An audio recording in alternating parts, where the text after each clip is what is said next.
Hey everyone, it's Lisa from Primitive Gatherings, and it is time for our monthly mini.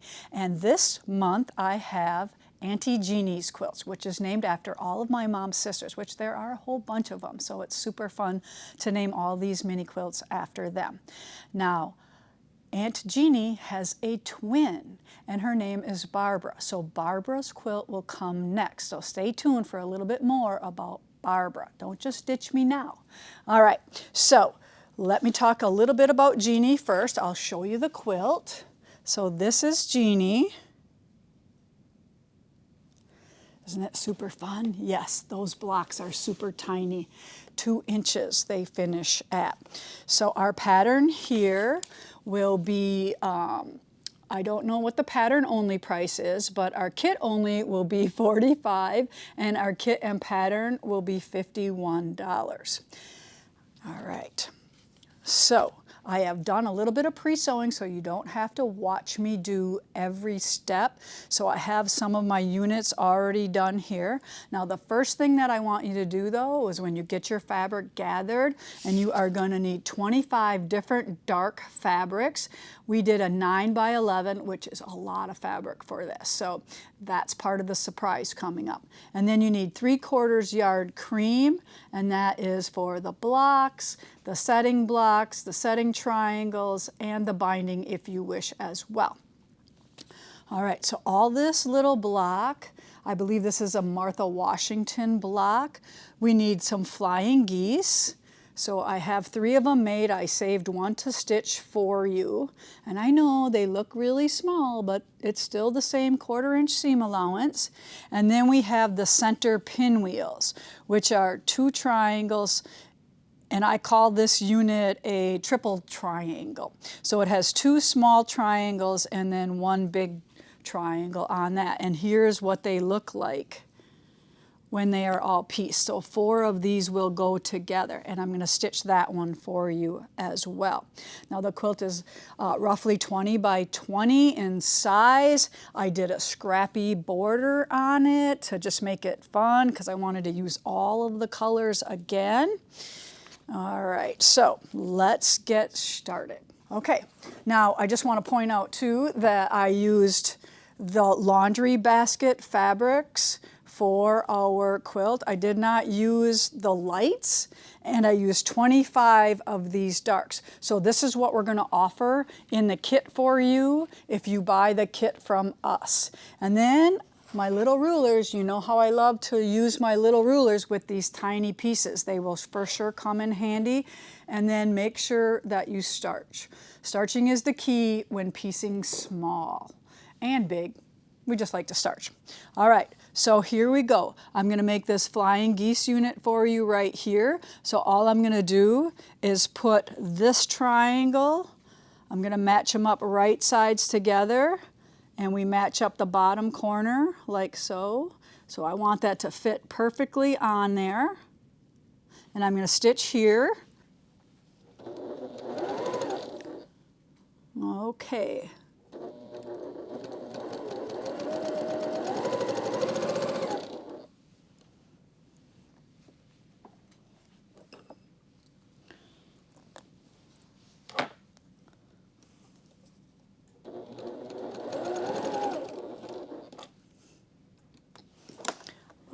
So I'm just going to press this one back on the flying geese. You can press it open if you wish.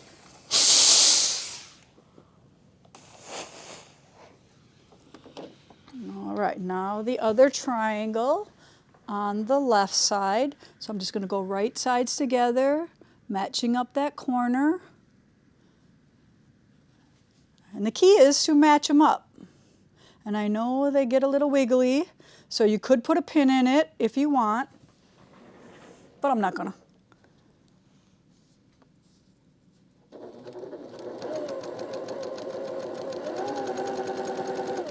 Now when you're piecing, I always leave my dog ears on until I'm done with the unit. So when you're stitching, you're going to stitch right along, and that stitching should end up right in that corner. If it doesn't, it's going to be a smidge off, so just aim there too. So I'm going to press this back.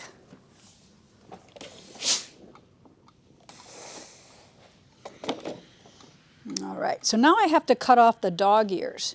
So I might as well, there's that scissors I couldn't find.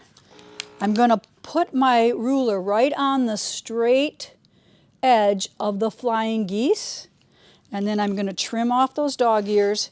As long as I got to trim them off, I might as well just put them with the ruler and make sure everything comes out perfect. And all of those measurements are in the pattern for you. But literally, it just took off the dog ears. That's all that came off. So there are my flying geese. And I already added the 2 cornerstones onto 2 of the geese. And these are the ones that are going to go to the center unit. So now I need to piece these 2 together. So I'm going to put them right sides together and stitch not on the long side, that would make a half square triangle, but on the short side. And as long as you stitch on the same short side, they'll all come out the same way.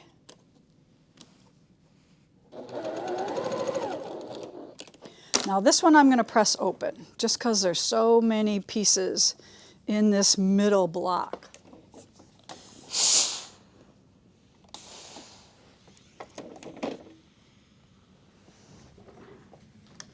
So no need to get the ruler out. We're just going to trim off those dog ears. And then this unit is going to go directly on that unit. So I'm going to flip those together. They should match up nicely.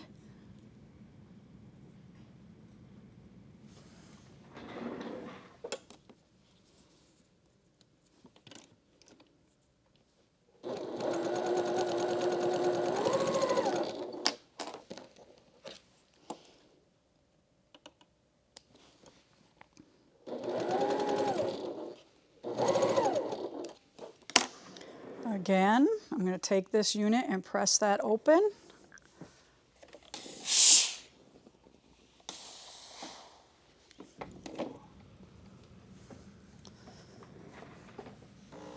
Take my scissors, trim off those dog ears. And like I said, if you want to put your ruler on them, you can. All right, now I just got to look at my pattern here and make sure I lay these out the right direction, because I've been known to make a little few mistakes on camera. All right sides together, and then stitch this half. And make sure you lower your stitch length or shorten it so it's not super big. I stitch a little under 2 for this.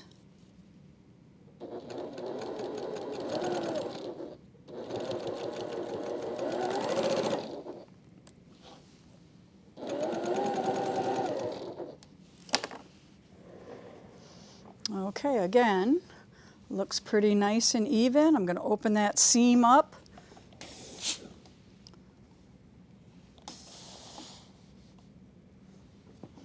Get it nice and flat. Now these 2 go together. See how funny they look until they're stitched? Super tiny.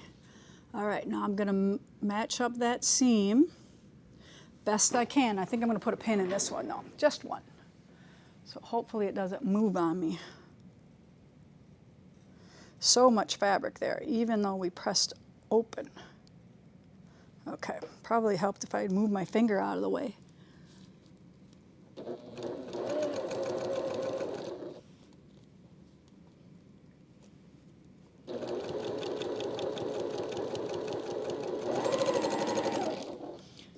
It's always a little nerve-wracking stitching this tiny when you're doing a video. All right, the magic reveal. Look at that little pinwheel. Okay, let's press it open so we can see how fun it is.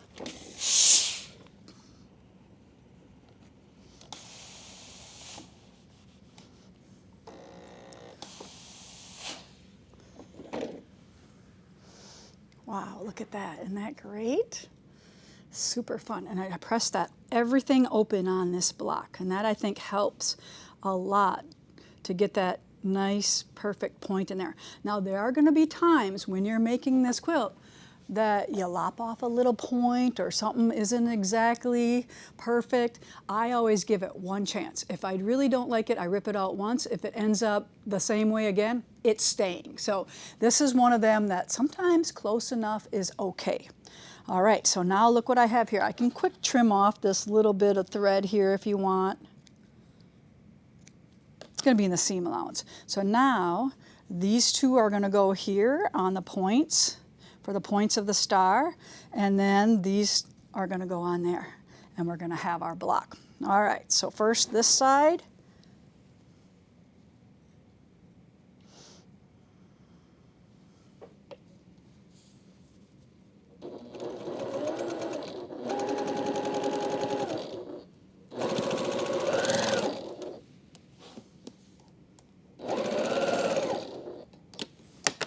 And then I'm going to sew the other side before we press, matching up that little point with the center of those two.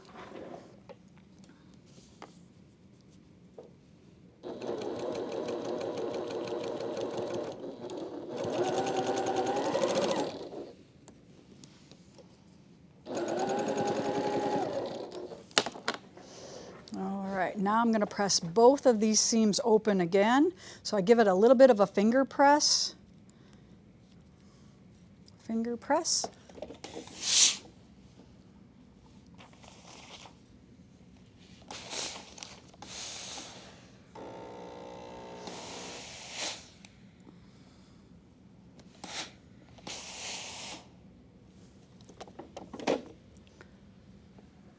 Look at it. It's so fun, makes you smile. All right, now we're going to do some pinning. We're going to pin these little intersections here.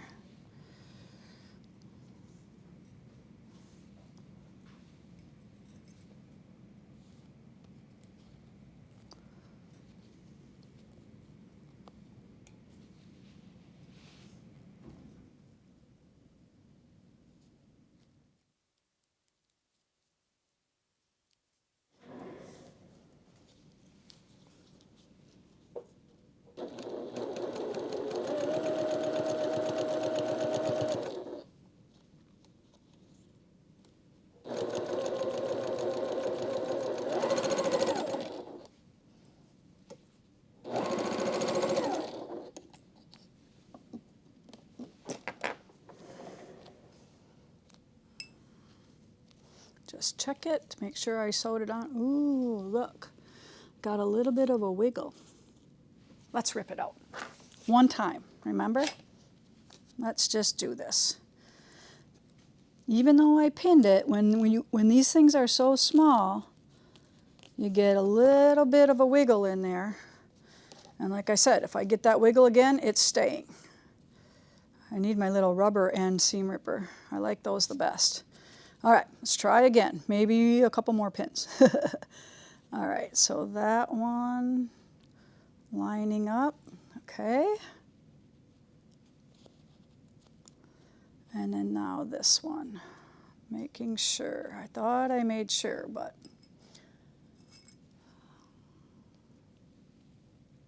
Okay.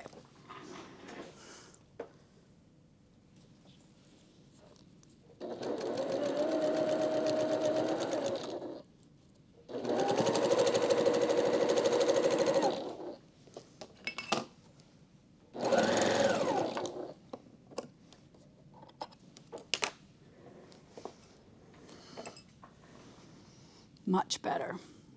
Much better. I can live with this one now. Okay, now line this side up. Double check.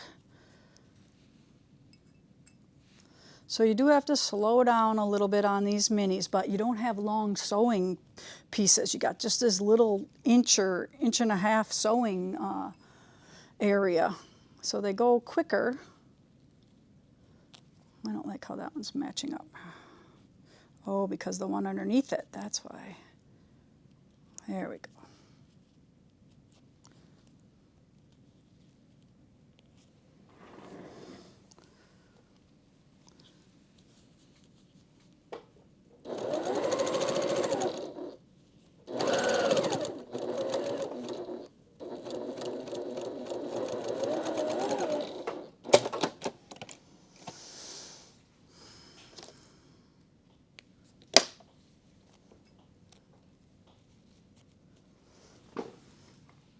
All right, I like that.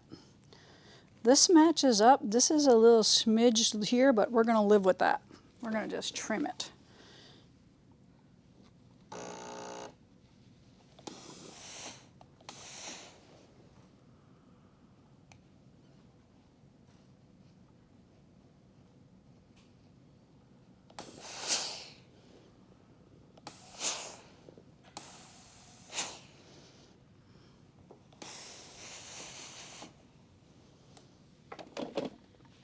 All right, now I have it all pieced. Now I'm just gonna give it a little cleanup. So I'm gonna take my ruler and I'm gonna put it on 3/4 of an inch. And I'm gonna follow that 3/4 of an inch right on that line. Give it a little trim. Go to the other side. 3/4 on this side as well. Nothing on that one. And then 3/4 here. And then this one.